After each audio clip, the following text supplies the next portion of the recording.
Namaste. Welcome to another episode of Navimerge podcast. So today we are going to commemorate the 46th dreadful day in the history of India and history of Bengal, where we have seen precious human lives, women, children, men, were killed for very wrong reasons. So the incident is known as the Marichjhapi massacre, which took place in the Sundarbans, and there is a long history behind this. So a lot of books are written about it. There are also documentaries created. There are also websites created to actually commemorate and try to uncover the truth which was hidden from the people of India and across the globe, what really happened. Even today, as you can see, this book is just beside me. So this book is about the Hindus of Bangladesh. And fortunately and unfortunately, the people who were killed in Marichjhapi were also the refugees from East Pakistan or Bangladesh. So to commemorate this not so good day, and also to talk about, so we are going to read a book. Okay, we are going to read a book by the son of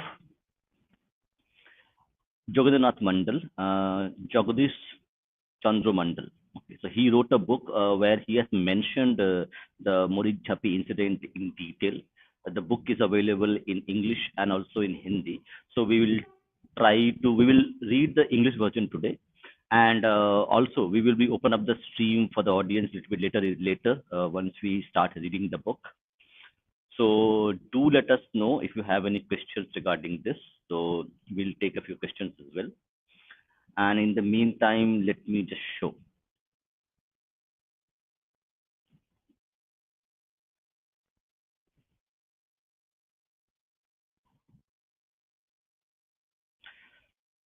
Okay, do let me know if you are able to read the text or not, because it's important for me to know that we are able to read the text. I'll just increase the fonts a little bit as well.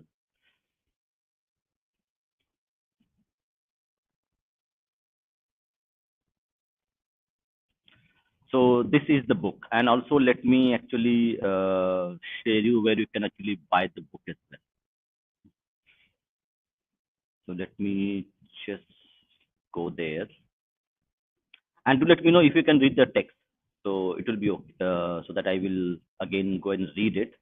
But before we start the reading, the book is not available in print.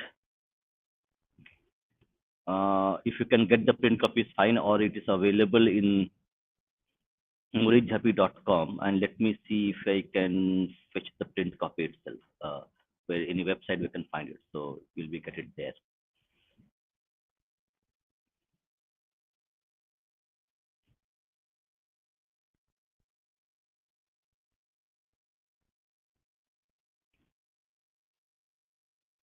I'm just trying to get the website. If I can find any website where you can get this.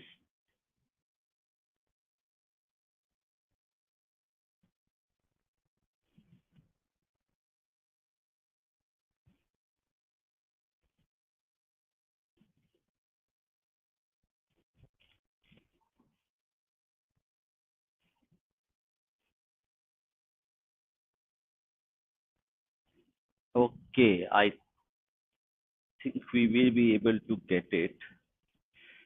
No, I don't think it is available in any offline store. But you can get this in marichjhapi.com, okay, as a soft copy. So we'll go ahead and start read the book itself. Okay, do let me know if you can read the text.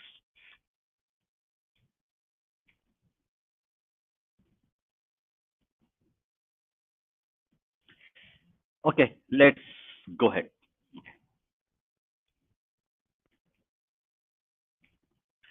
Marichjhapi under the cover of silence, a dark history of mass murder. Jagadish Chandra Mondol, translated from the original by Ongon Kazi. So this is the English version of it. Let me show you the Bengali version as well. So this is the Bengali version. This is also soft copy available. You can get the soft copy. So the in Bengali it means Marichjhapi, নৈশব্দে অন্তরালে গণহত্যার এক কালো ইতিহাস. Jagdish Chandra Mondol. It is published by People's Book Society. So if you can fetch and go there, it is published in 2002 in Boimela, uh, Kolkata Book Fair. So this is the details of the book. So you can buy it in Kolkata offline, or you can also get a scan copy. So we are going to read. We're going to read from the translated version of this book from Bengali to English.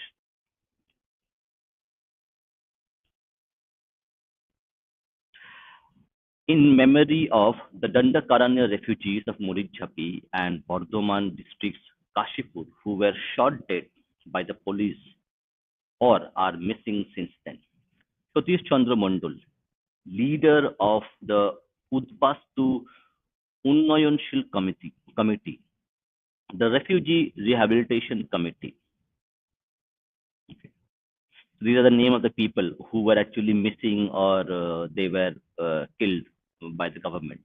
So Riharam Baroi, Aurobindo Mistry, late Rangolal Goldar, late parliamentarian Shakti Kumar Sarkar.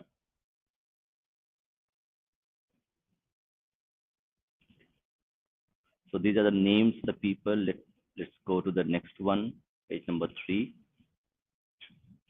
Former parliamentarian teacher Shomir Guho, journalist Dilip Chakraborty, Dr. Shankar Ghosh Dostidar, Amit Sarvadhikari, Kumar Mitro, Prashanto Haldar, Vishnath Mukherjee.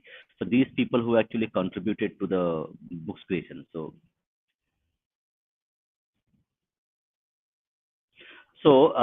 this is the chapters which are there. So do let me know. Do you want me to read the chapter number 6, where we actually I wanted to read chapter 6, Marichjhapi and politics of CPM, because all the other things I think we have already discussed in multiple documentaries. But actually, this one which is actually not discussed a lot, chapter number 8, sorry, chapter number 6.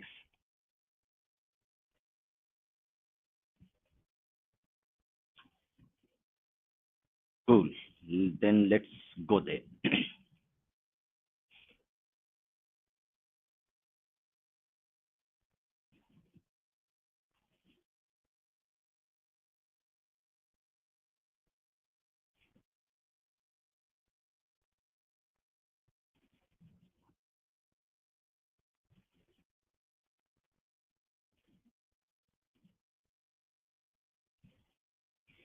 There is no option to search for the exact page, so I have to go through abandoned ones I have crossed.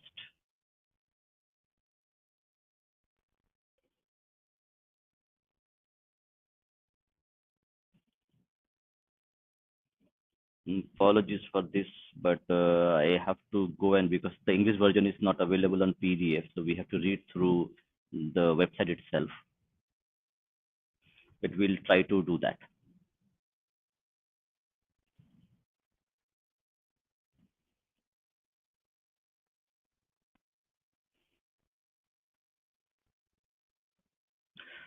In the meantime, let me just check a few comments.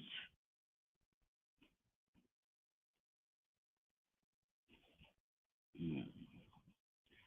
Okay, there are no comments. Then let me go to the exact page number where I'll start the reading the page.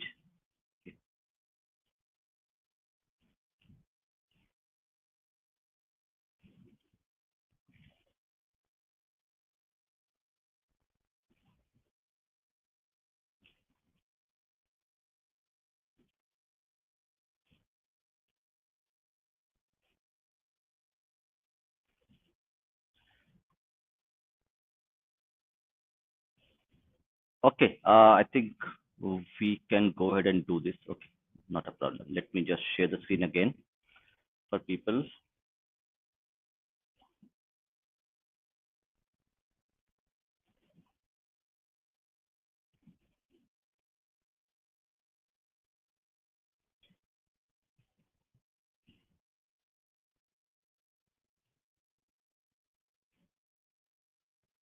We are almost there.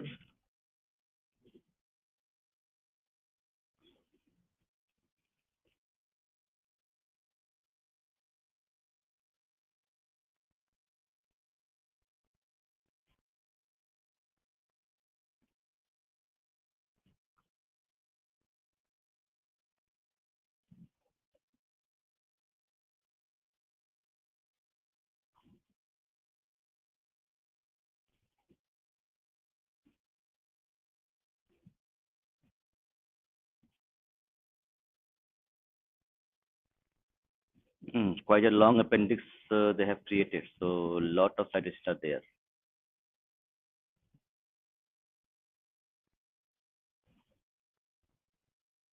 But we are yet to find. Okay, that documentation is really, really good.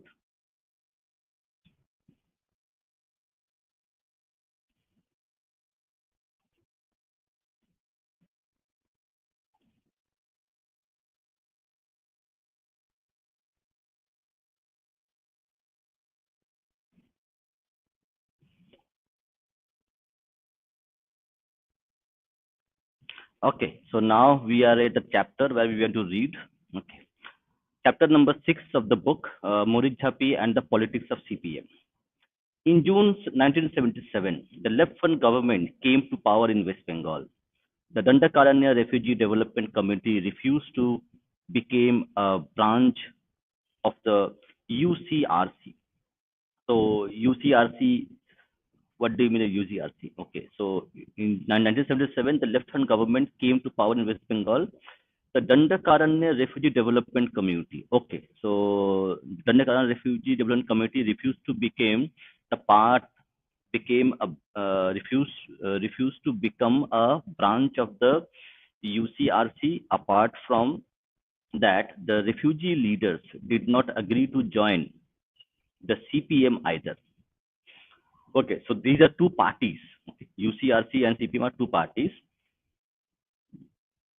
For them, the refugee problem was a national issue.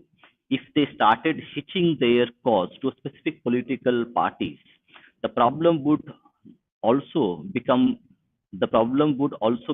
transformed into a political into a party political matter. Appendix 3, Marichjhapi, edited by Niranjan Haldar, page 42. On 21st of June 1975, Jyoti Basu presided over a meeting of the left parties and decided the responsibility for their refugees rehabilitation resides with the state and the central government. But the same time, but the same Jyoti Basu began to sing a different tune in 1978 after he had become chief minister. Niranjan Haldar, page 33, 44, 43. Towards the beginning of 1978, refugees started coming into West Bengal from Dandakaranya, including Odisha's Malkangiri area. After evading several police checkpoints in the railway stations, they went they went though they went through Habra, Barasat, Bali Bridge, and eventually to Hasnabad. When their numbers swelled to a lakh, the CPM leaders not only started taking measures to send them back, but Jyoti Basu himself began to shout about how they were being sent to the state as a conspiracy against the government. Let me give a little bit of context to this specific incident that we're talking about. So, what happened before the CPM and the left government came to power in West Bengal?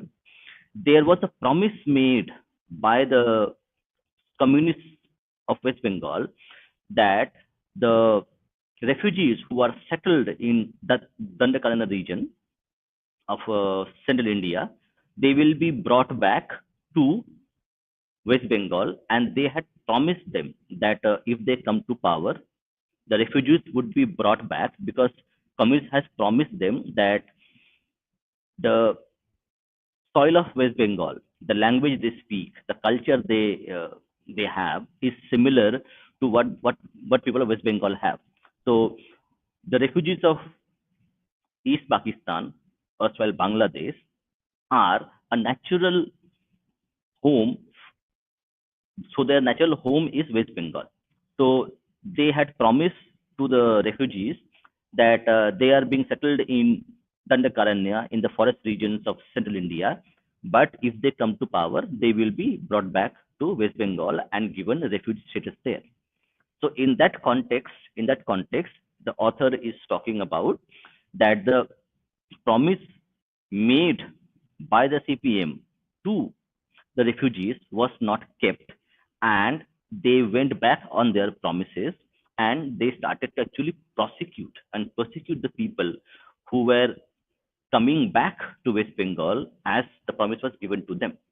So on that context, we are seeing reading this specific lines. We'll continue. When their numbers swelled to a lakh, the CPM leaders not only started taking measures to send them back, but Jyoti Basu himself began to shout about how they were being sent to the state as a conspiracy against his government. Relief bodies that tried to help the refugees were prevented from doing their work, and some of the latter were sent back to Dandakaranya. The left front government began to say that the population of Bengal was so high that not a single refugee from Dandakaranya could be given space for rehabilitation. The CPM, meanwhile, admitted that they had indeed demanded that the refugees be rehabilitated at Sundarban, but that the situation at that time was not the same as now. That's why it was decided that Jyoti Basu would send these refugees back to Dandakaranya at any costs. So the CPM government, the CPM communist people were actually demanded that the refugees who are living in Dandakaranya be resettled in Sundarbans. But when they came to power, they said, no, no, it has changed. Now we cannot do this. The refugees did not ask to be settled elsewhere in Bengal. The areas where the UCRC and the CPM had regularly promised to settle the refugees, where no one had been settled already, including Marichjhapi, and that was the place selected by the refugees in the end. So the refugees were promised that we will resettle you in these specific regions that included Marichjhapi. So it was not like the refugees were asking some unfair demand that resettle us in Kolkata or some other places. It was already agreed upon that where they will be settled, and they went there as promised to them. On 18th April 1978, 10,000 refugee families crossed Kumarimara and took shelter at Marichjhapi. They even said that the government need not to help them with anything. Their only demand was they be recognized as Indian citizens and allowed to live at Marichjhapi. But these disobedient, treacherous refugees would never find a place in West Bengal. Their crime was not to go against the purpose. Their crime was to go against the purpose for which they were being used by the CPM leaders. That was why they became destroyers of democracy, treacherous and conspiratorial. What was that purpose? After the Vidhan Sabha elections in Tripura and Assam, the CPM leadership had thought that they would strengthen their organizational ranks in those states with the help of Bengalis. Quite possibly, they also began to dream of winning few seats at the local elections in Madhya Pradesh and Odisha too, with the help of the refugee voters at Dandakaranya. But The Dandakaranya Relief Committee refused to join the UCRC or the CPM that made these leaders of the proletariat angry. Their ideological support of proletarians soon transformed into destructive, harmful drive under their direction. The CPM had terrorized West Bengal. Remember the words carefully. The CPM had terrorized West Bengal and came to power, keeping the people in a state of fear. Why would their leaders agree to let a whole community of people establish themselves in the state against their interests? That was why they did not let anyone stay at Marichjhapi. They had tried to terrorize the locals of Sundarban into joining their party. And in this situation, if they had allowed the refugees a pass for defying their wishes, lakhs of people in the neighboring areas would find their strength back to resist CPM. In addition to this, the CPM was regularly identifying themselves as a friend of the working classes and the only ones capable of restoring Bengal's economy and turn their luck around. While making these claims, if the people of Sundarban saw a group of people take taking claim to their in the space independent of CPM's will, CPM's will would they remain peaceful? Here, it is worth remembering some local political complexities as well. In the Panchayat elections of Sondes Khali, the Sondes Khali incident that happened recently before 2024 elections, 12 of the 14 seats were lauded over by the RSP. If the refugees were allowed to settle down at Kumarimara, the island next to Marichjhapi, the CPM would not be able to maintain any influence there for at least a decade. For those who do not know the state of these villages in West Bengal under the CPM rule, the reasons for their objection to refugee settling there will not be clear immediately.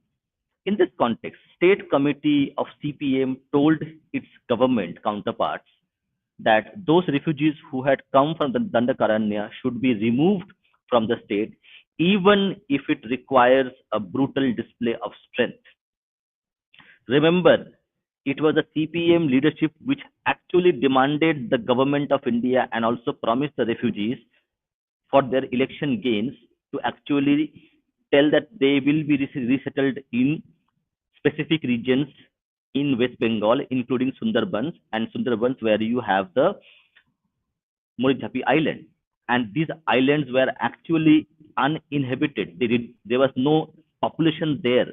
So they were going to go and occupy these islands, which where no humans lived.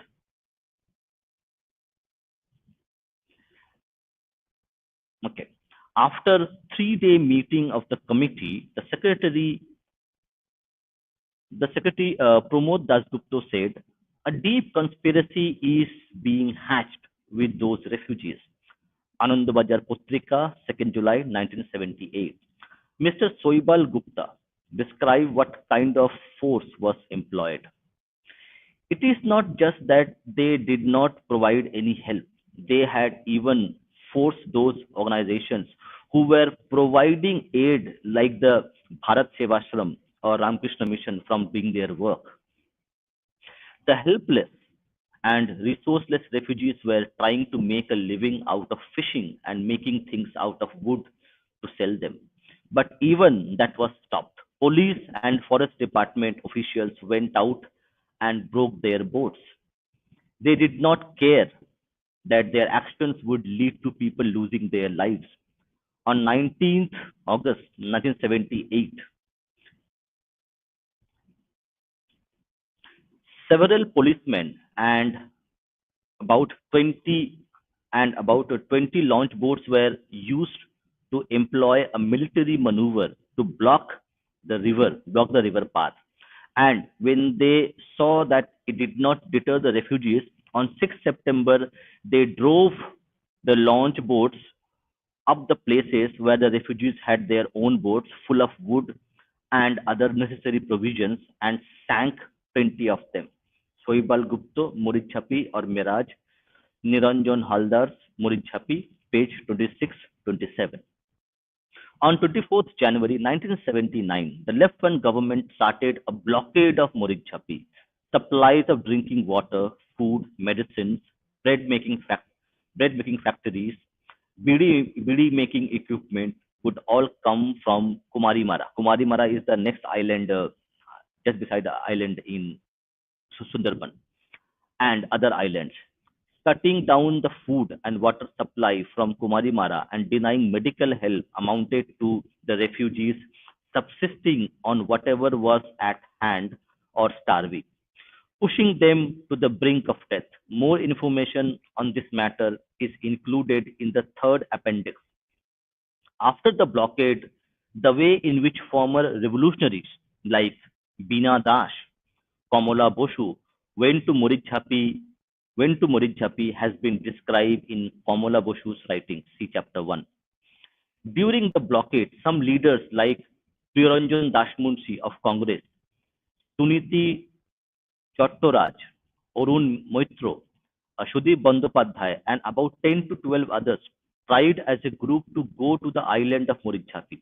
They were unable to do so. Why?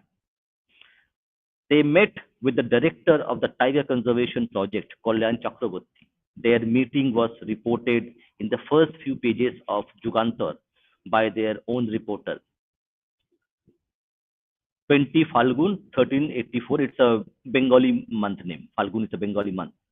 Here is a reproduction of the report. The refugees of Marichjhapi are now in the first mahal. The Tiger Conservation Field Director, Kalyan Chakraborty's description of the meeting with Priyaranjan Dashmunshi, Sunita Chhatri, Arun Moitro, Sudeep Bandyopadhyay, and 10-12 others, according to this headline above was not exactly accurate. The houses built by the refugees of the Jheel compartment from 1st to 6th Datta office had not exceeded 1,000. Apart from that, the houses were all different from each other.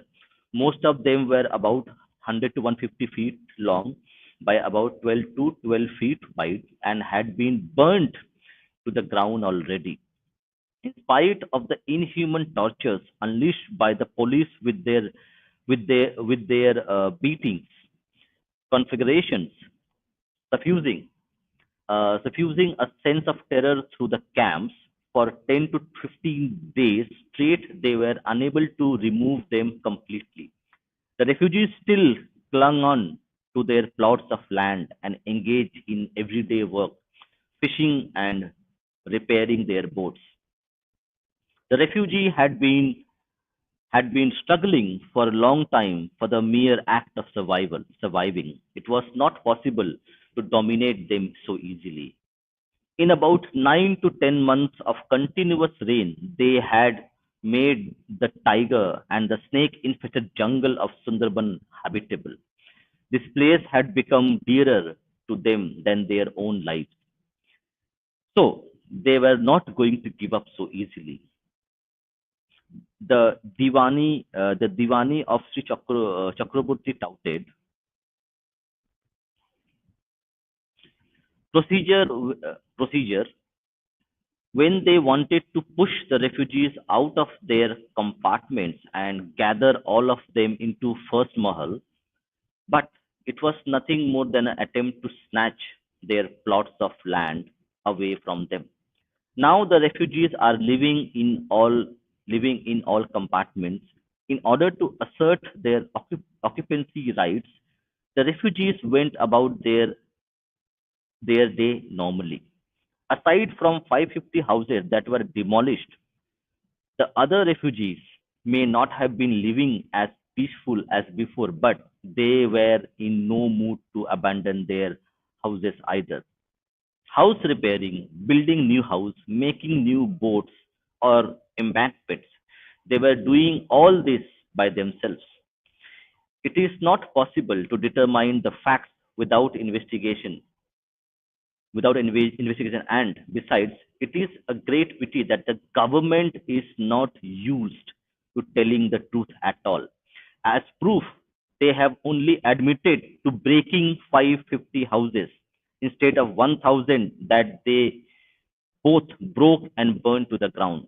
Looting, the theft of gold, brass, money, trunks, suitcases, boxes that were broken with their contents removed. The theft of clothes, outraging the modesty of women in the camps, speaking to them in all sorts of insulting ways. Chakraborty did not admit any of these activities, even though he was the main player in this drama. He loved tigers more than humans. This brutal man was relieved by the courts for his actions, for his actions taken on the innocent refugees, thus presaging a dark cloud to settle over their fortunes. The Marichjhapi area was completely separated from the protected forest except through two large rivers, a lake and a coral river. On three sides, the opposite shore of the river contained large human settlements. So, just the one side was capable of settling them in Marichjhapi, so open space. Kalyan Babu could have saved the refugees himself if he had known anyone with the conscience in his life, or if the refugee belonged to higher caste instead of scheduled caste. The act of breaking their houses, setting them on fire, charging charging them charging them with sticks, arresting them, violating the modesty of women, looting their possessions, all these activities are so much worthy of low-born person that Kalyan Babu had probably never thought of the day, thought in that way. He was unable to grasp the losses that had crept up to the value of nearly 2 lakh rupees. If one added the damage done to the embankments and canals that they had dug, it would only go up beyond 10 lakh rupees. We are talking about 10 lakh rupees in 1979. Since the Jyoti Basu government reinstated him, he had to listen to agree with whatever he said, even what he said were wrong, cruel, evidence, a man without conscience. He admitted this to a lot of people. Kalyan. Kalyan means welfare. Kalyan, the Bengali word means welfare. Kalyan Babu's the personality was that the site where the meaning of his name became distorted. Let's take some. Let's check the chat box.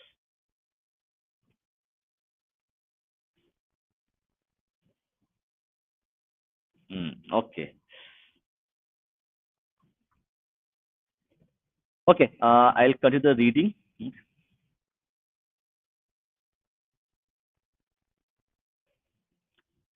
The Brahman assumed a form of power. His name might have been Kalyan. So Kalyan, I think Kalyan Banerjee or Mukherjee, he was the Sundarban minister for so many years. Okay.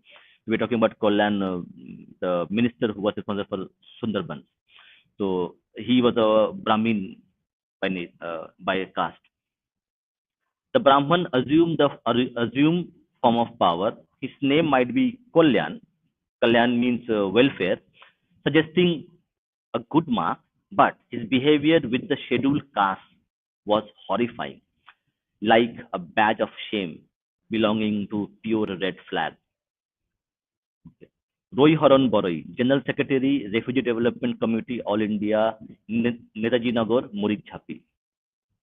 Post Office, Kumari Mara, 24 Parganas, West Bengal, Jugantar. When the police opened fire on 31st January 1979 at Kumarimara Island, two young men from Marichjhapi, Stoffel Haldar and his friend swam across the river to Kumarimara and from there to Calcutta. Imagine they lodged a case against the imposition of Section 144 at Calcutta High Court. On 8th February, the Calcutta High Court struck down the imposition of Section 144 and directed the normal deliveries of water and food to resume. But the West Bengal government did not heed this order. They did not return the supplies of rice that they had illegally taken away, nor did they return the boats or release the people they had jailed. Apart from the dailies, apart from the dailies Kalantar, and so dailies Kalantar was a kind of a daily newspaper. The name is Kalantar, and Sushil Ghosh edited Janoni, Mother, in Bengali. No other daily newspaper published any of these developments. So there was a government blackout not to publish any news or any article on these events. On the day the High Court judgment was passed, a protest meeting against the government's policies at Marichjhapi was held at Shraddhananda Park. The writer Sunil Gangopadhyay presided over it, and co-editor co-editor of Anandabazar Patrika, Niranjan Haldar, gave a speech. So Sunil Gangopadhyay is a novelist Bengali language, and Anandabazar Patrika is largest circulated daily newspaper in Bengali. The mouthpiece of leftist CPI, Kalantar, published a serialized account by Dilip Chakraborty called The Path of the Four Tides, The Forbidden Island, from 25th to 27th February 1979, which will give an idea about the place of Marichjhapi and the state of refugees. One will also get a sense of Jyoti Basu government's perspective on matter and their efforts to resolve refugee crisis. We have included few excerpts of the text here. The path of four tides, the forbidden island. It feels like we had arrived at a battlefield or at the borders of a hostile country. The fields are full of armed policemen who may make you walk with your own hands in air whenever they feel like it. So it was a kind of a curfew situation. So as people know that if there's a curfew is declared 144, you have to walk with your hands like this. So and they could order and you have to do it. So or if you don't do it, you are violating the order of 144. Now it has changed in the new Bharatiya BNSS. Okay. They may also search you whenever they wish to. Keep you from moving between camps, interrogate you, even though the area does not fall under the government's forest protected forest schedule. This place is called Kumarimara, adjacent to Marichjhapi. It is a densely populated island. After spending a few hours on the launch, when we reached Kumarimara on the banks of the river Raimongol, it was evening. This is one end of the island. It takes just over an hour to walk to the other end of the island. It's a very small island. Then on the other side of the lake is Marichjhapi Island. As soon as we get down to the fields, my companion said, "Brother, please change your clothes. The police are here at the launch. And there are policemen on the road too." who will not let you pass.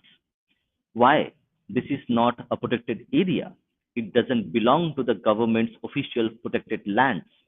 I said, that is probably what's written down in the papers. They in the papers they store from Calcutta. The police here follow a different law. If you want to go to another end of Kumari Mara, then you will have to do it by avoiding police. When we came to the bank of the lake, it was 7 in the evening.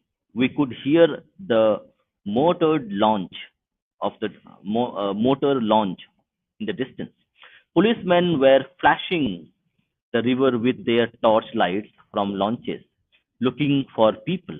They were also announcing on microphones, friends, group of miscreants, antisocial elements, and outsiders have brought you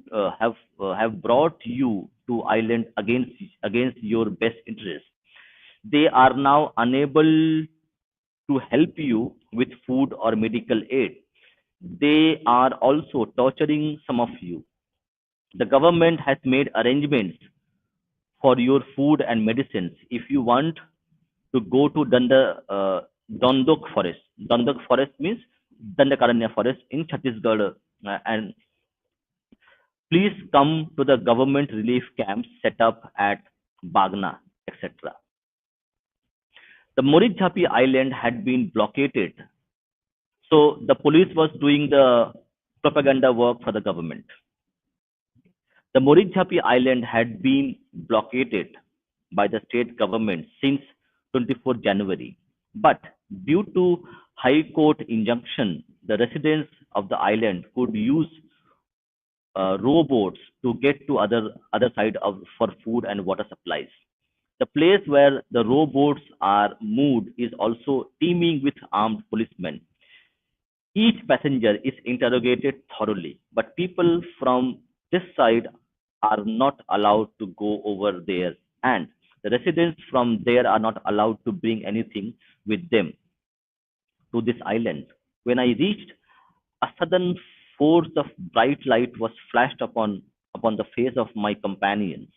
I moved into the darkness. My companions were Srinivas Mundul, a communist party leader from 24 Pargana district Sandesh Khali area, and Nihar Mirdha. The police shouted to us, "Who goes? Where are you people from? From this side? Do you people not know this? That is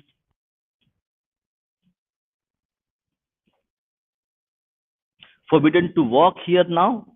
Do not walk here." So we had to walk through paddy fields unnecessarily. We wanted to take the government's approval before crossing over to that side. Until the sun rose for a new day was no possibility of going to the police camp. In the end, my companions decided to visit the houses of those they knew beforehand. When we reached there, it appeared that the man of the house was not in. So we decided to go over to Hatkhola on the other side of the island. But woman of the household and the village elder forbade us. Don't walk alone on the island at night. Police will cause trouble. In the darkness, they might even shoot without asking. You should spend the night here. Think about it. The people who were hounded, the people who were brutalized in so many ways, they still had the humanity to actually give shelter to this individual who came to actually write about them. The food was prepared for the night. Everyone ate except for the woman of the house. What's this? What's this? Will you not eat? I don't feel like it. The house was just on the brink of the river. She pointed out to the other bank, shrouded in darkness, with her finger saying, "Did you know that those islanders haven't come across for 14 days now? They have had no rice or water. The police have surrounded the island. The first 2, 3 days, there was not much sound coming from over there. then we could hear noises of crying every day. Some of them would cross the crocodile infested waters in the night secretly to carry back some rice and etc. Or they would come looking for water. Now even that has stopped. They have been surviving on leaves and spinach, some of them dying as a result of starvation. Now we can hear them crying every day, drawing her children closer to her bosom. She continued on a cracked voice. When I think of these things, I don't feel like eating anything.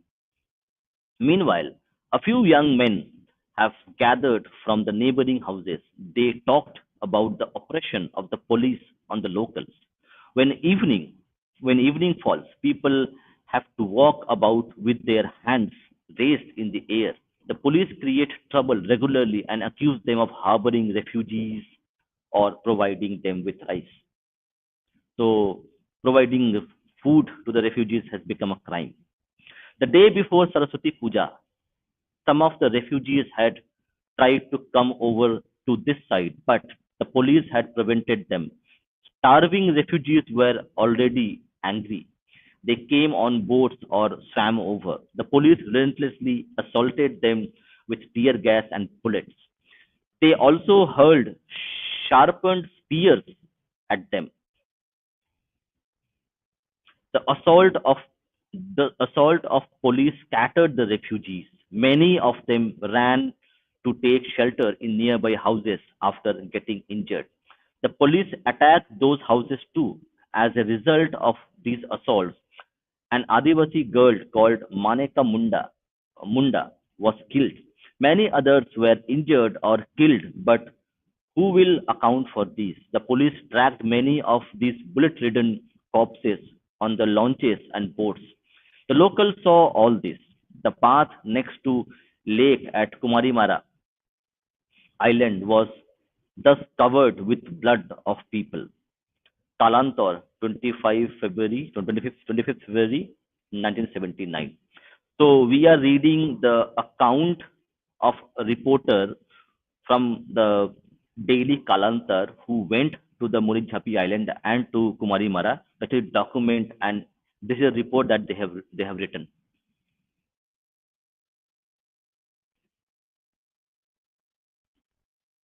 The Path of Four Sides, the Forbidden Island, Part 2. We got into a bind asking for permits. I arrived at Bagna Forest Office. It looked like a camp in the middle of a battlefield. A temporary war was a temporary war gas chamber, ASP, DSP, and forest officer. Fully armed branches of police from every rank, quarter, half, several kinds of officers, Gosaba Station's chief, deputy superintendent. Apart from them, several kinds of officers from Behala, Jadavpur, Canning, Titagarh. So these are the places, names of West Bengal. Okay. So Behala is a suburb of Kolkata. Jadavpur, you all know.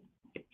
Hasnabad and other areas altogether a massive affair. So the government machinery, the police was drawn from all across Kolkata, all across West Bengal, and was gathered in the Sundarbans to actually make sure that these refugees are removed with violence with as required. Armed police cars, the village roads were teeming with them. The river was full of these guards. The name of the police inspector leading the armed officer is probably Subhash Bishas. The forbidden people of the forbidden island. The island Morikjhapi is surrounded by rivers on four sides, but the sea is further away. In the words of the villagers, it's four tide path. That is, if one rides the boat four times over the tides, they will reach the seas. That is how people in the area measure distance. The police were even vigilant on rivers. The locals tell me that there may be about 50 launches roaming about. Many people live in Marichjhapi now. Their numbers are now over 40,000. Many have left the island proper and spread over the neighboring areas in search of work. While journeying there, I met a woman at Barasat station called uh, Krishnadashi Mondol. Talking to her, I realized she was living in Morichapi. She is here. She works as a day laborer or a mason, usually hauling bricks. There are three canals in the middle of the island. According to the islanders, they are called Eastern Canal, the Middle Canal, and the Adjacent Canal. The refugee camps were divided into number 1, 2, 3, and 4 sectors. The island has a market, a school. Most of the islanders belong to the scheduled caste. They include castes like Kamar, blacksmith, Kumor, potter, Tati, uh, Tati, weaver, and Jele, fisherfolk, fishermen, among others. There is a small factory for making bread as well. There are several BD. BD is the local variety of cigarette. The BD workers as well. But due to government's blockade, the market appears listless. The bread factory is shut. Even if BDs get made, they are not sent out of the island to be sold. The government started blocking the island from 24th January. On 31st January, that is today, where we are commemorating the atrocities done by the government. Today, 31st of January, shots were fired. On 9th were fired. On 9th February, when the High Court passed its injunction, forces the government forces still stopped water and food from reaching the island. While so the government did not implement the order passed by the Calcutta High Court, and there was no sign of respite either. The numbers The numbers of those who were arrested while trying to bring rice to the island after 9 February keep on increasing every day and were high to begin with. According to Refugee Development Committee, only those who went on 16 February to collect rice were arrested. They included Ananto Mondol, Aurobindo Roy, Niranjan Barui, Kartik Sarkar, Ranjit Mondol, Krishna Dunal Bishas. Their numbers are increasing every day. The Path of the Four Tides, The Forbidden Island, Part 3. We will read the Part 4 as well, and then we will take few more questions. Do keep them coming. According to state government, the refugees have been distributing land illegally among themselves. After filing forms and receiving some money, these lands have been distributed. While I was talking to the members of the committee, I had occasion to ask for their opinion on this matter too. We have cleared we have cleared the government entrusted lands that were lying fallow or overgrown with vegetation. We have distributed those with with growing crops on those. Anyone can see this happening. Many of the ministers in the state council today have been members of refugee movement in the past. So they must know that during the forcible occupation of lands for the refugee colonies of UCRC had collected some donated money. After filing the forms, the land would get distributed. This is old news. So here we are talking about 1947, and also in 1947 when the East Pakistan and West Pakistan was created. So the Bengali refugees from East Pakistan came to Kolkata, and he's talking about that when the Communist Party, and also in 1971 as well. So the Communist Party had actually facilitated where fallow land was there and land was given to these refugees. And it was not a really a legal affair in that sense. So this is the old news. He says this is old news that this had already happened in 1947 and 71. So this is not something which has been done right now itself.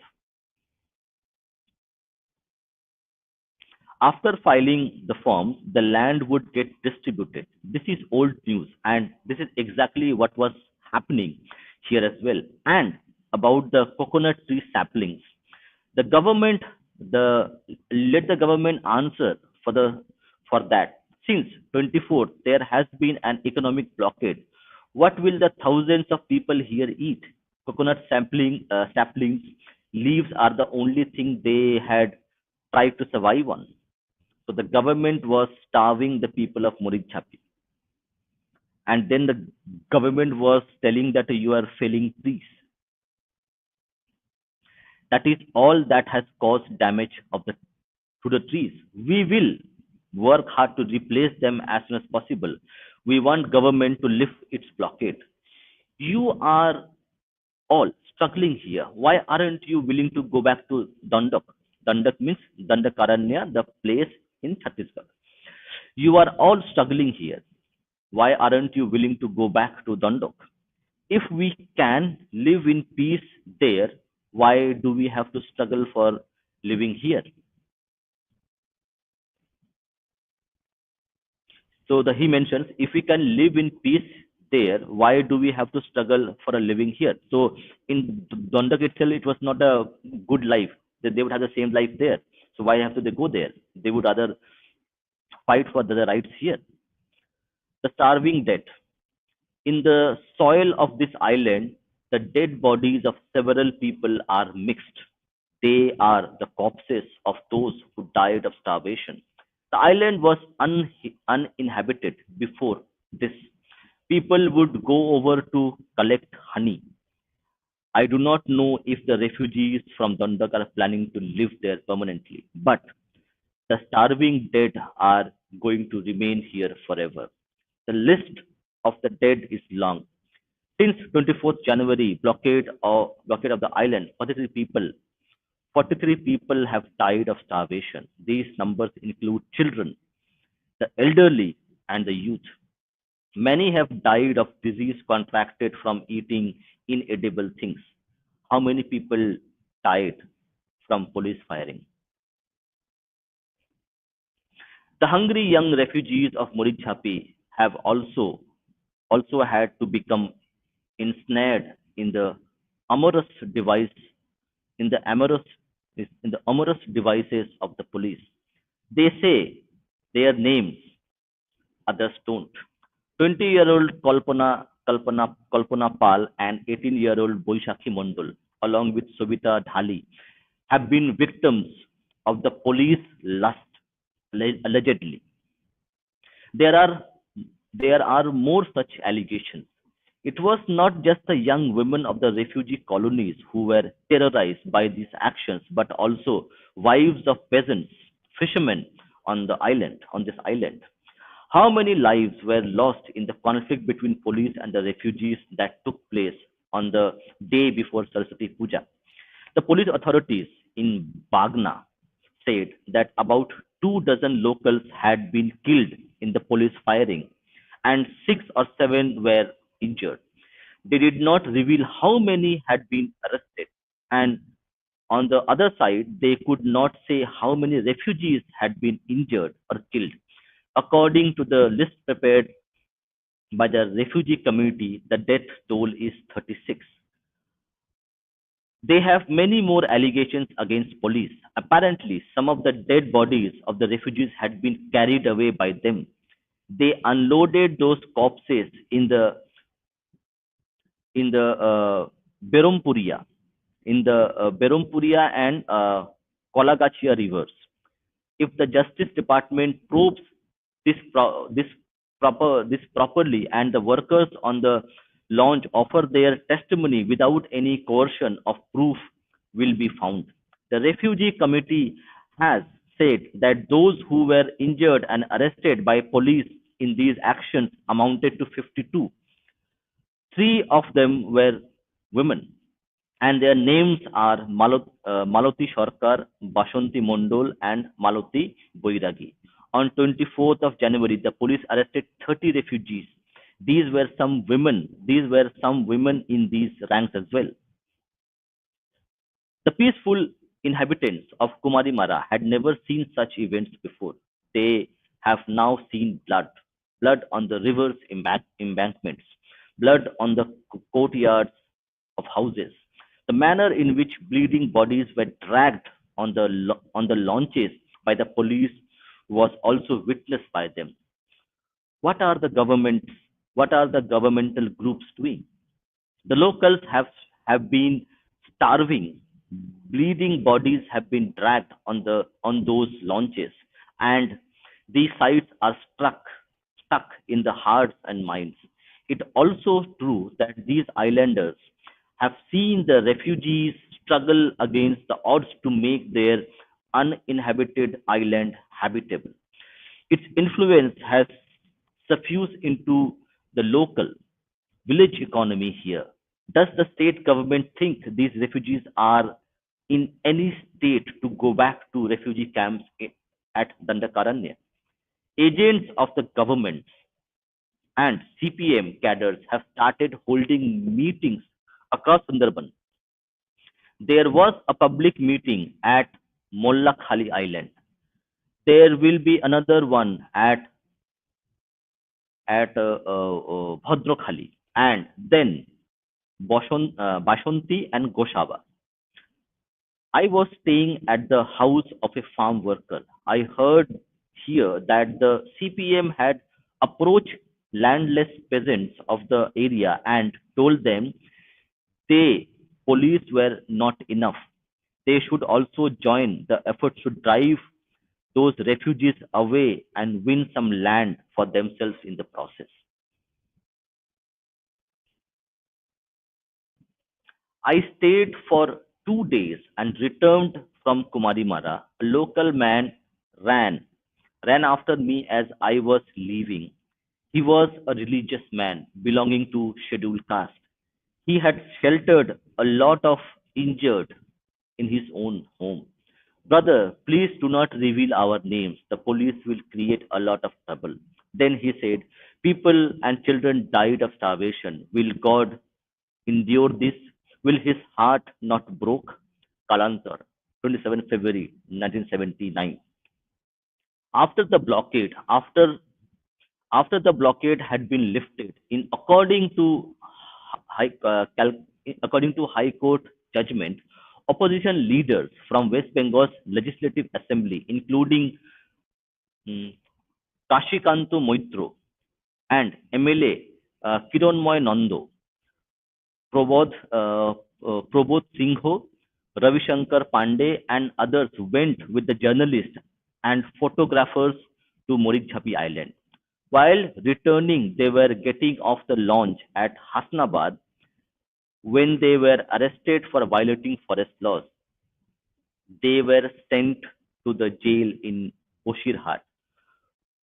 Once they were out on bail, the next day they tried to bring up the issue in Parliament.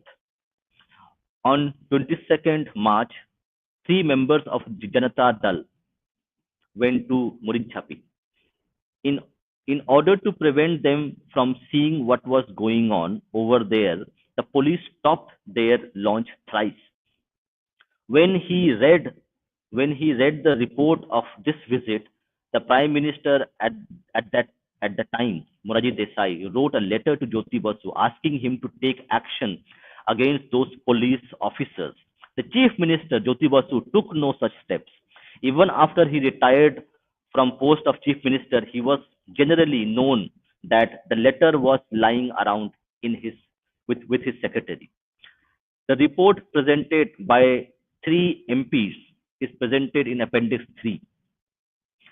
They were attempting to clear out the refugees when, on 6th May 1979, before starting operations, they received reports from the police that the opposition leader, Kashikanto Moitro, and other MLAs were trying to reach Marichjhapi, but they had to come back from Hasnabad because Lieutenant government had requisitioned all launches in Sundarban to get rid of the refugees. At the same time, there was an RSP organized conference going on at Canning. RSP leaders from Kumarimara like Pradeep Biswas, Sushil Mondol, and others were present there. They became agitated after hearing the news of these measures taken against the refugees of Marichjhapi. And once the launches had been requisitioned, they could not return to Kumarimara anymore. when they did not return, when they did return, they discovered that Netaji Nagar in Muricchapi had been completely demolished. Those who were present on the island at that time had been seized by the forces of government, put into refugee camps, and sent back to Dandakaranya. Those who were absent the time, either away fishing or some other work, came back to find their families taken away and had to search for them in several refugee camps. When an arrest warrant was declared for the leaders, they went into hiding. Once the leaders, Roy Haran, Rai Haran Baroi, escaped back to Bangladesh, he was arrested there and had to spend 2 years in prison. After returning to India, he had to run from pillar to post to look for his wife and family. We do not know if he ever found them. Murigchapi, the last sign of inhumanity. Amit Sarvadhikari. Morichhapi and Kumarimara are silent today, leaving the place totally empty. They have had to leave to Dondok. What remains are the last signs of human cruelty in the form of their natural dwellings, or the burning of smell coming from the smoldering houses,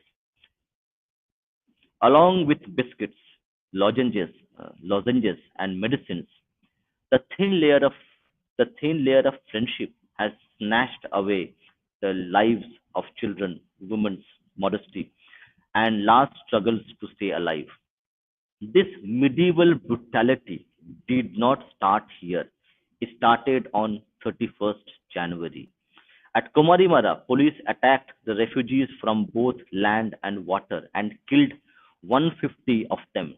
Maybe this number is higher. Police had fired at least 300 rounds. This hellish drama that was started on 31st January ended on 14th and 15th of May when they demolished and set the temporary houses built by them on fire. In this task, the police were reliably aided by the young cadres of CPIM. Many intellectuals in Boshirhat have the same accusations to make. Unnecessary provocations. On the morning of on the morning of 31st January, the armed forces of West Bengal Police, 1st and 8th battalions took some more armed people with them and 40 launches to keep a watch on the refugees of Morichhapi, led by Boshirhat District Police Officer Anil Kumar. About 150 yards away from the river, refugees were standing near the officers assigned to watch over them, conducting meetings and shouting slogans. Suddenly, the police chief said, "Let's get them warmed up." Then he himself took gas gas gun from one of his officers and shot about 24 to 25 shells with it. Almost everyone tried to escape. At some point, a shell fell into one of temporary office buildings and set it on fire. After a while, a few of the refugees took boat out to meet the police launches and asked them why they were throwing tear gas shells at them.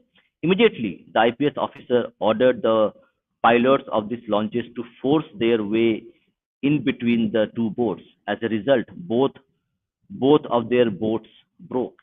The passengers on the boat had to jump into water and swam back to shore. Okay.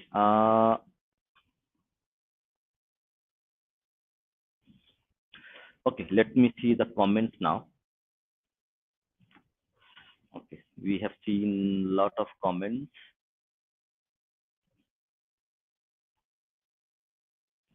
Okay. We will take some questions. Okay. Okay. Do you want me to continue the reading or you want me to take the question? To let me know. So I'll continue to read as well.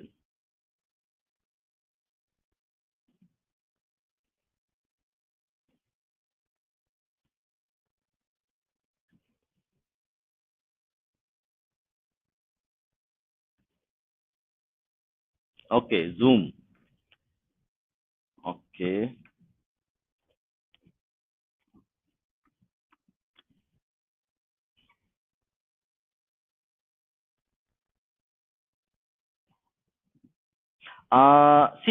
This book, okay, so this book is a compilation, okay, compiles a lot of reports. Okay. So I haven't gone through the whole book yet, okay, but I'm not sure how much the numbers would be there, but it's going to be in thousands minimum. So actually, this book is very important because the data, the reports, all have been actually fabricated by the then government to make sure that nobody will ever know the exact what happened.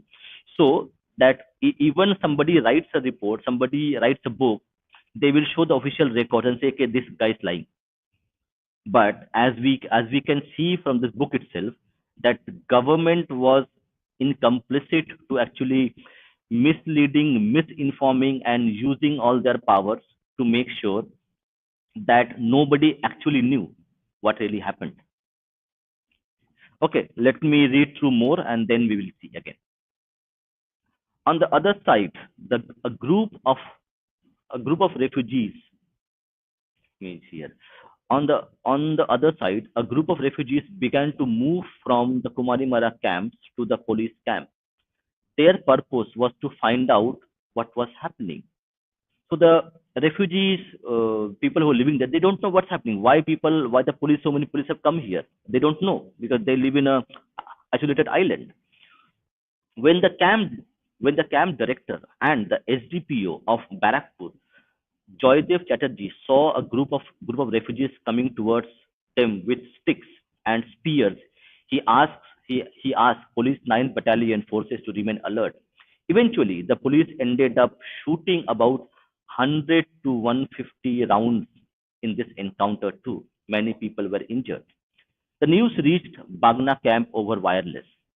The superintendent of police from 24th Parganas, Nirad Das, was present there. He took with him 150 armed forces of the 3rd and 6th and 8th Battalion and went through the land route towards Kumarimara. Before leaving, he told the duty officer of the launch, "You will attack from water and we will charge over land." And it happened that way. First, tear gas shells were fired from launches, but the refugee began to roll them into the mud of the water. When the attack from water was ongoing, Mr. Das appeared on the scene. At this moment, some of the Gurkha officers under his command appeared to become reluctant. They soon left the spot. The superintendent of police, Nirad Das, then ordered his forces to open fire. Immediately, sound, the shooting sound of 4 company rifles rang out from the ranks of the 3 battalions. 60 fresh bodies fell on the ground due to the scatter shot, firing an old Adivasi man tired. He was not a refugee, he was sitting at home. A few days later, 5 more dead bodies were found. If one goes to the area around Marichjhapi and Kumarimara, Kumari Mari, one can find out for oneself how many bodies were removed by the police overnight.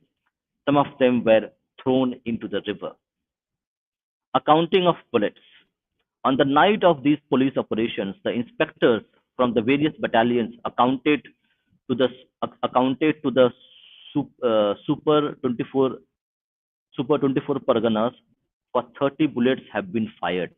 Mr. Das even accepted this figure, but later pressure was applied on the inspectors. We can't justify the expenditure of so many bullets. We will only claim 10 were fired. The officers, put under pressure, asked how they were supposed to tally the numbers of remaining bullets. Responsibility for this was taken on by the police super of 24 Parganas. New bullets would be brought from Alipur Armory for the battalion. Within a month or so, the message came from Alipur, please take new bullets. Those were brought. So now it appears that the battalion's bullet count is justifiable, but not the Alipur armories. If an accounting is done for the armories in Alipur, Barakpur, Bonga, Bosirhat, and Diamond Harbour at the same time, the discrepancy will come to light.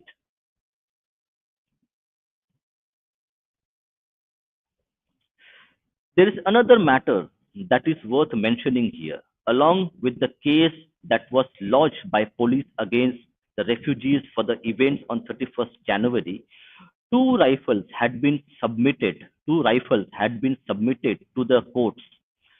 Along with rifles was submitted 10 empty shells. But if anyone cares to examine, if they will know that the shells do not belong to those rifles.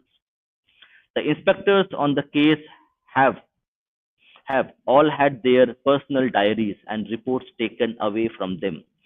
The telephone message book kept in the Alipur control room, which contained valuable evidence, had been removed. Marichjhapi towards end of brutality. On the evening of 7th May, Jyoti Basu informed reporters at the secretariat that police had been able to get to Marichjhapi. It was true.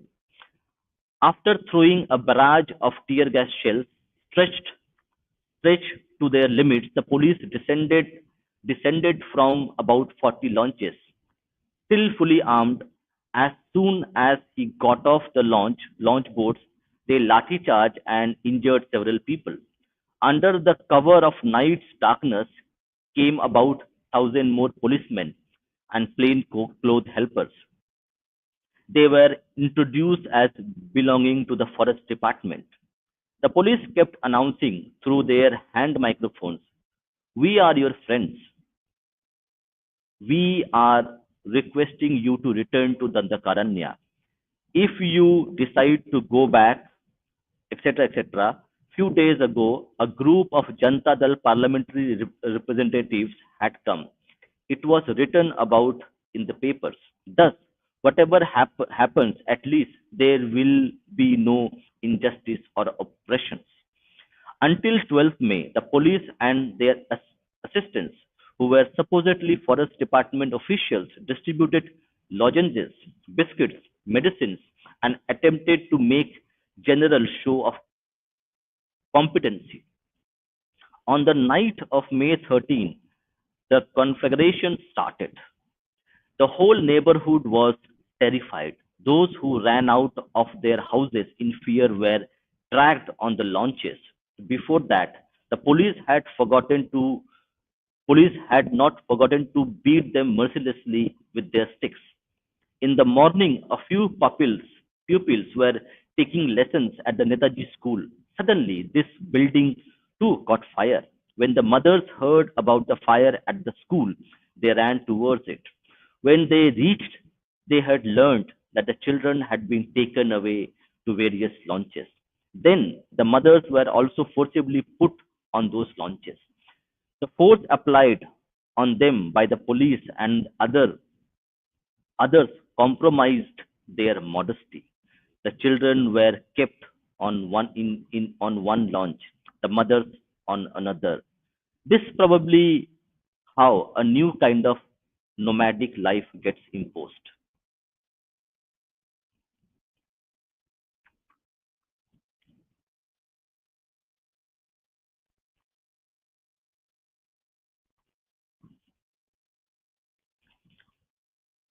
Okay, I will read for another 10-15 minutes and then we will open the stream for audience to come and join. I am sharing the invite link now.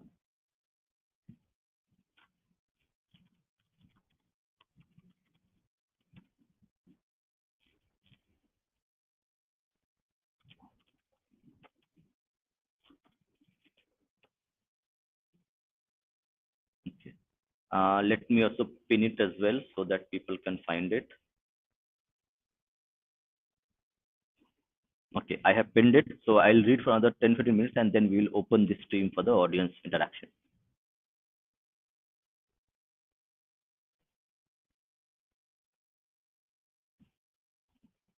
Okay, where we were. Okay. Yeah, hold on. But the diabolic hypocrisies had not stopped yet. A football match was arranged. A few local youths and forest department officials participated. It did not draw any large crowds at the beginning. Then, slowly, some young boys began to gather at the edge of the playing field. When the game was reaching its intense peak, these boys were totally surrounded by the police. They, once again, they were put through the same drama and dragged on the launches. So, police and the government machinery was using every means possible to actually, by hook or by crook or by inducement, to take those people by force and move them into refugee camps. Once again, they were put through the same drama, dragged onto the launches. Marichjhapi operation ended this way on 13th, 14th, and 15th May. Now it was time to set the houses on fire. The right kind of people were also brought for every task, over for this task. On 17th May, the Information Minister Buddhadev Bhattacharya, whom a lot of people tell as the best CPM minister for reintroducing the industry to the West Bengal government, okay, the Buddha Babu. Okay. On 17 May, the Information Minister Buddhadev Bhattacharya told reporters at the Secretariat that Marichjhapi was refugee free. He was proud of his government's achievements by setting people's houses on fire, by beating them, by shooting at them. Before that, on 25th April, the Chief Secretary Omio Sen had said that a government inquiry had proved that the police action at Marichjhapi and at Kumari Mari were justified. Two people had died. And this is data is still quoted today to say nothing had happened. Everything is speaking, imagined atrocities are being peddled across. Peddled across. There are still some posters on the walls of Calcutta that read, "The Marichjhapi conspiracy continues." Meanwhile, Home Office has instructed the Forest Department to remove all signs of conflagration. Every evidence was destroyed of what happened. The demand for justice and fair investigation into Marichjhapi events. A secretary of the Communist Party of India's 24 Parganas District Council, Sarol Sen, described the barbaric tortures inflicted on refugees at Marichjhapi and asked for a fair investigation. There were voices within the Communist Party where they were telling that this is not happened. We have to investigate and find out what happened to the truths. But still, people today refuse to accept the truth. He wrote in his descriptions, the state chief minister and information minister have asserted that no cruelties were inflicted on the refugees of Marichjhapi, but newspaper reports suggest otherwise and prove that the Marichjhapi operation brought about a host of savagery on the refugees, along with tortures, repeated use of tear gas, lathi charges, houses that were set on fire and demolished, the persecution of political leaders and jailing them. All these means had been adopted by the government, and not just that, their words also suggest an implicit admission that the police were helped by cadres and workers of CPM. Pramod Dasgupta had spoken about this, saying that if this was true, then they could have been made to go back to Dundalk much earlier.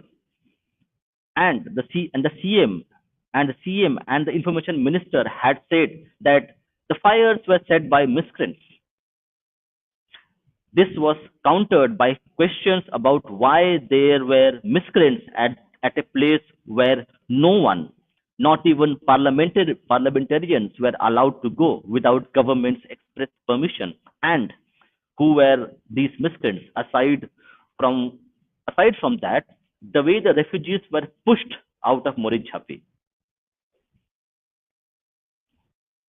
to Hasnabad and from there to uh, Dudhkundu transit camp at Kharagpur in the most inhuman fashion. Even animals were not chased away like that. On 8th May, the chief minister said, in order to restore refugees, the police has arrived at Morijjhapi until the day before. His statement about explaining the situation. So they leave the island between 7th and 16th May also sounds suspicious. Whatever the political leaders might say, we want an investigation undertaken by Justice Department into events at Marichjhapi, Kalantar, 25th May 1979. We want justice. We want a judicial investigation into Marichjhapi events. 25th May, speaking on the question of judicial investigation into the events at Marichjhapi, the State Secretary of CPM in West Bengal, Bishwanath Mukherjee, said in a statement, the papers have been publishing serious allegations against the police actions while they were moving the refugee families from Marichjhapi. The way these families have been scattered, it might be reasonable to assume that the police used methods that were not limited to explanations and persuasion. In fact, it might have involved use of violence. Thus, whatever allegations have come up appear to be serious in nature. We demand a judicial investigation into as soon as possible. Kalantar, 26 May 1979. Until Bishwanath Babu and his party had been situated outside the workings of the CPM and left front government in West Bengal, they would they would have no they would have known very well that the minister in charge of ordering police executive action was Chief Minister Jyoti Basu himself. Our thumbnail has his picture. The minister whose decisions led to these savage reprisals on Morijjhapi Island was exempted from demand of resignation by Bishwanath Babu. Even 21 years even 21 years after the brutal events at Morijjhapi on 22nd June 1998 at a meeting at Tankuni, Hooghly, Jyoti Basu could say proudly, I have never lied to you in 22 years and never deceived you either. It appeared in newspaper thus the left-hand government had just turned 22 this year. And on this historic occasion, I can say with pride that for the last 21 years, we have never tried to deceive anyone. We have also tolerated no lies. Bartoban, 22nd June 1998. If anyone can dare to say such things publicly with such pride, that person's name is Jyoti Basu. It was incredible how he could conceal such a big lie and deceive the people of the country. Okay, so we will end the reading today and we will initiate our audience interaction sessions in case somebody wants to come and join. do join and share us your opinion, what you think. Okay. And in the meanwhile, we'll take some questions and comments. Let me go through them one by one.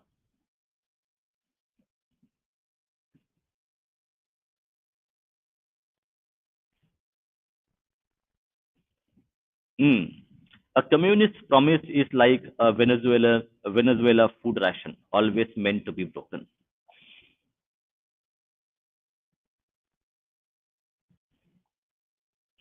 I do not know about it, Suman, because whatever document books I could gather, I could read about it. So, if you have any documentation regarding this, do send an email to us. We will certainly read. I will read that. Okay. So you have our email address in our YouTube channel at navavimarsh@gmail.com. Send us a document if you have any. We will certainly read and reply to you.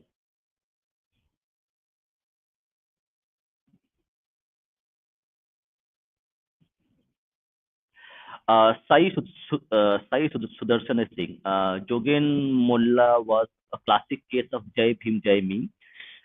Okay, so first of all, we do not advocate for any individual. Okay, we wanted to read the book because the book contains details and data where we can actually tell what really happened. Okay.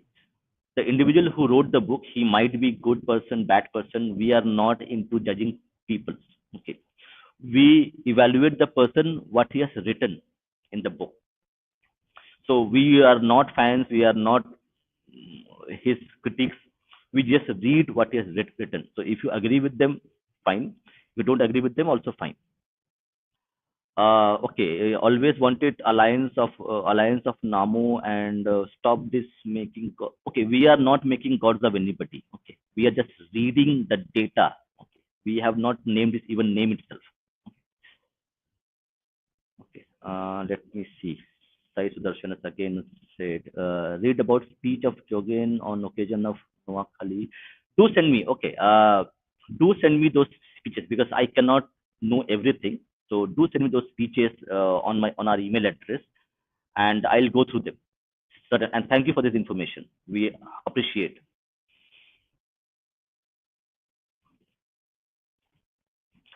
Okay.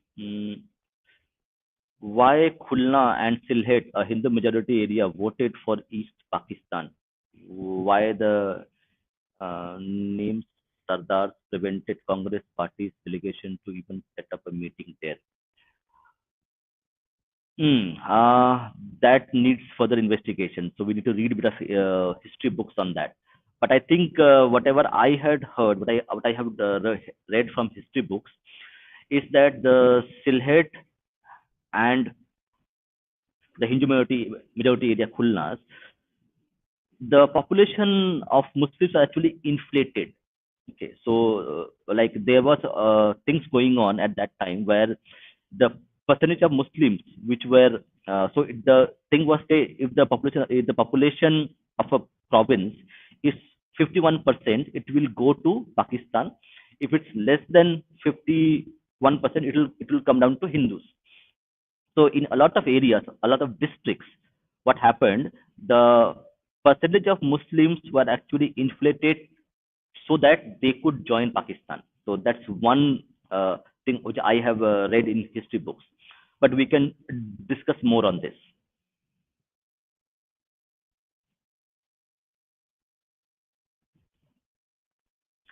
Okay. So this is, I think we are going to read. We are going to read about Joginath Mandal and his legacy in coming reading sessions. So we will discuss. I haven't read a lot of content on him, so I can't tell right now what is the verdict. But we will certainly be reading books, and we will also inviting actually historians and authors who would talk about his legacy, and then we will able to find out a bit more detail what really happened. So because we don't know really what happened.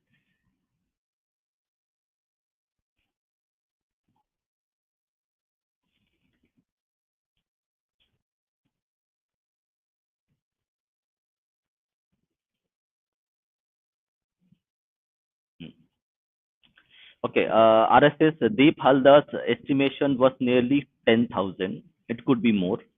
I believe that with future investigation, numbers could be much more. It could be much more.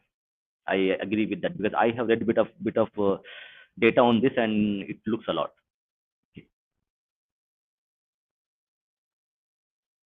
Okay. Just wanted to confirm something. Is SGPC silent? Okay. It is not.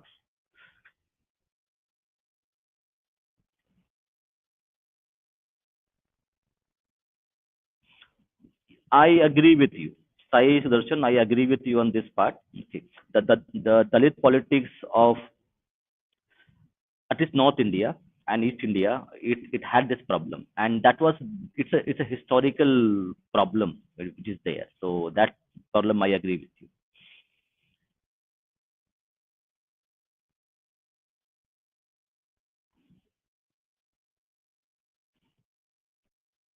This is an information. This is something I did not know.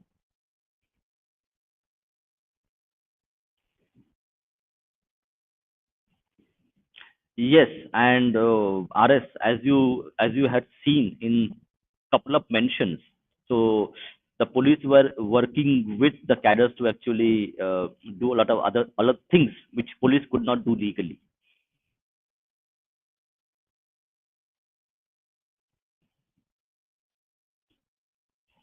That's interesting.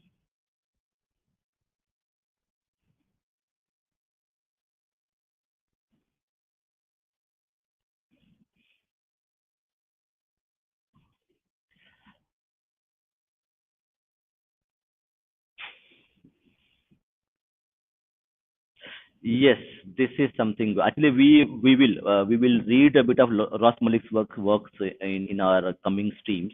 We're trying to schedule them. Ross Malik wrote in his paper "An Untouchable Massacre" mentioned that how communist leaders justified Marichjhapi by giving controversial statements. Absolutely right, RS. Retrowave. Okay, just want to tell the Bengali Hindus who fled here two things. One, you have failed to teach your children about the atrocities of partition.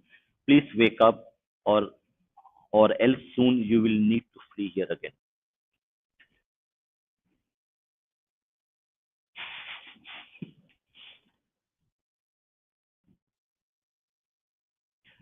Ross Malik, in his research paper, The Untouchable Massacre, mentioned that communists. Okay, I have already read it.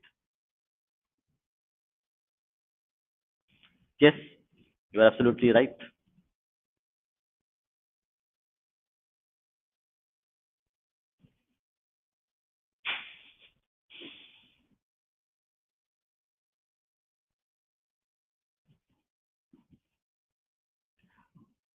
No, no, we are not here trying to understand Jogan Mandal. So we are here only reading, finding data on Murid.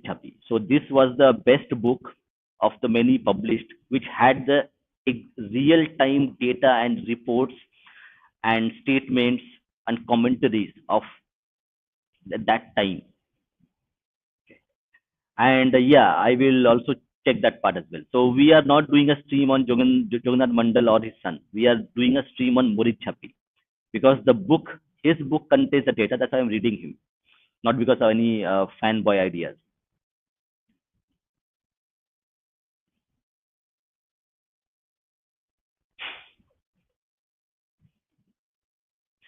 Okay, I have taken all the comments, and nobody has joined yet. So we will end the stream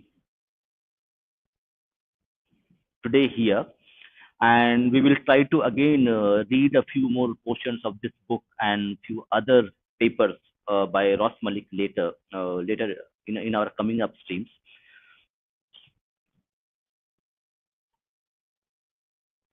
So thank you. Thank you everyone for joining. Thank you everyone for having the patience to share your comments, share your thoughts, and listening with us. It was a really not an easy read while we're reading a lot. So thank you very much. Jai Shri Ram, Vande Mataram.